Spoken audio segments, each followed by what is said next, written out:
సంక్షేమం అభివృద్ధులను బ్యాలెన్స్ చేస్తూ ఆర్థిక శాఖ మంత్రి పయ్యావుల కేశవ్ అసెంబ్లీలో బడ్జెట్ ప్రవేశపెట్టారు. తొలిసారి 3 లక్షల కోట్ల మార్కు దాటించి బడ్జెట్ అంచనాలను 3,22,359 కోట్లుగా ప్రతిపాదించారు. కూటమి ప్రభుత్వం అధికారంలోకి వచ్చాక 12 నెలలకు పూర్తిస్థాయి బడ్జెట్ ను ఆర్థిక శాఖ మంత్రి పయ్యావుల కేశవ్ సభ ముందుంచారు. అనంతరం వ్యవసాయ బడ్జెట్ ను మంత్రి అచ్చెన్నాయుడు సభలో ప్రతిపాదించారు.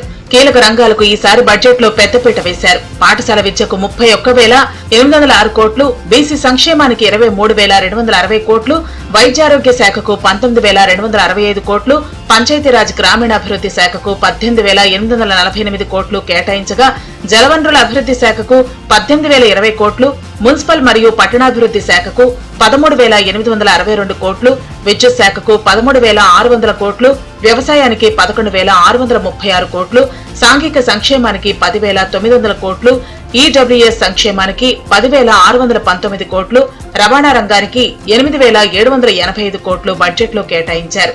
25-26 ఆర్థిక సంవత్సరానికి పాఠశాల విద్యాశాఖకు 31,805 కోట్ల రూపాయలను కేటాయింపును ప్రతిపాదిస్తున్నాను.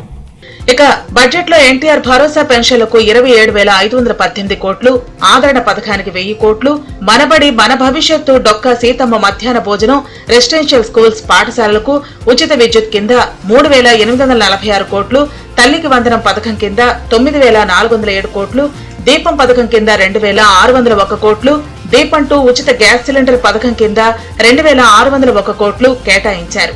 మత్స్యకారులకు ఆర్థిక సాయం కింద 450 కోట్లు, ప్రీ పోస్ట్ మెట్రిక్ స్కాలర్షిప్లకు 3,377 కోట్లు, స్వచ్ఛాంధ్ర కార్యక్రమానికి 820 కోట్లు, ఎస్సీ ఎస్టీలకు ఉచిత విద్యుత్ కు 400 కోట్లు కేటాయించారు. వీటితో పాటు రాజధాని అమరావతికి బడ్జెట్ లో కాకుండా వివిధ మార్గాల ద్వారా 6,000 కోట్లు, రోడ్లకు 4,220 కోట్లు, పోర్టులు ఎయిర్పోర్టులకు 605 కోట్లు, రతన్ టాటా ఇన్నోవేషన్ హబ్ కు 10 కోట్లు, RTGS society, CM call centre కు 101 కోట్లు, ఐటీ ఎలక్ట్రానిక్స్ పరిశ్రమల ప్రోత్సాహానికి 300 కోట్లు కేటాయించారు.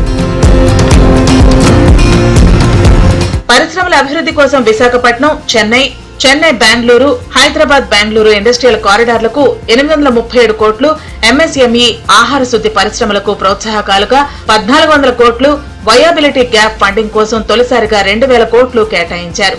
Deendayal Antyodaya Yojana, rural livelihood machine కు 745 కోట్లు, ఇండస్ట్రియల్ ట్రైనింగ్ ఇన్స్టిట్యూట్లకు 210 కోట్లు కేటాయించగా వ్యవసాయ రంగానికి సంబంధించి అన్నదాత సుఖీభవకు 6,300 కోట్లు, ప్రకృతి వ్యవసాయానికి 62 కోట్లు, ధరల స్థిరీకరణకు 300 కోట్లు, హెచ్ఎన్ఎస్ఎస్, ఉత్తరాంధ్ర సృజల స్రవంతి, గోదావరి డెల్టా, కృష్ణా డెల్టాలకు 11,314 కోట్లు, పోలవరం ప్రాజెక్టుకు 6,705 కోట్లు, జలజీవన్ మిషన్ కు 2,800 కోట్లు, రాష్ట్రీయ కృషి వికాస్ యోజనకు 500 కోట్లు బడ్జెట్ లో కేటాయించారు.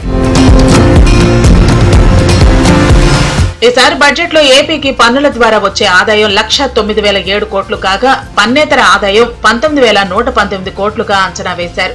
ఇదే సమయంలో కేంద్ర పన్నుల్లో వాటాను 57,566 కోట్లుగా పేర్కొన్నారు.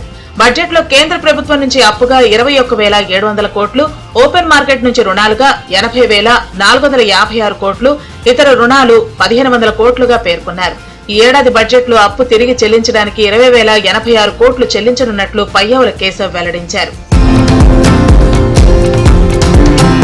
ఇక ఈసారి కూడా సాధారణ బడ్జెట్ తో పాటు విడిగా వ్యవసాయ అనుబంధ రంగాలకు కేటాయించిన 48,341 కోట్ల బడ్జెట్ ను వ్యవసాయ శాఖ మంత్రి అచ్చెన్నాయుడు సభ ముందు ఉంచారు. ఇదిలా ఉంటే వైసీపీ మాత్రం బడ్జెట్ అంతా ఆత్మస్తుతి పరనిందలా ఉందని మండలి ప్రతిపక్ష నేత బొత్స సత్యనారాయణ విమర్శించారు. బడ్జెట్ లో నిరుద్యోగ భృతి, మహిళలకు 1,500 కేటాయింపులే లేవన్నారు. ఉచిత బస్సు ఊసేలేదని, ధరల స్థిరీకరణకు 300 కోట్లు పెట్టడం వల్ల మిర్చి రైతులపై ప్రభుత్వం శ్రద్ధ చూపించడం లేదన్నారు. బడ్జెట్ లో ఏ వర్గానికి న్యాయం చేయలేదని ఆరోపించారు. ఈ ప్రభుత్వం రావడానికి ఆ రోజు వారిచ్చిన వాగ్దానాలు ఏవైతున్నాయో కూటమి నేతలు సూపర్ 6 గాని, సామాన్య ప్రధానికానికి కానీ, రైతులకు కానీ వాటికి సంబంధించిన అంశాలని ఏదో అరకొరగా 1-2 తప్ప ఏ ఒక్కడు కూడా లేదు. షూరిటీ అనడానికి బదులు ప్రభుత్వం మోసం చేసింది, వంచింది అన్నో న్యాయం. బడ్జెట్ తర్వాత అసెంబ్లీని 2 రోజుల పాటు స్పీకర్ అయ్యన్న పాత్రుడు వాయిదా వేశారు. మరి ఈనాటి సమావేశం ఇంతటితో ముగిసింది. తిరిగి సోమవారం అంటే మార్చి 3వ తారీఖు ఉదయం 9 గంటలకు మళ్ళీ అందరం కలుద్దాం.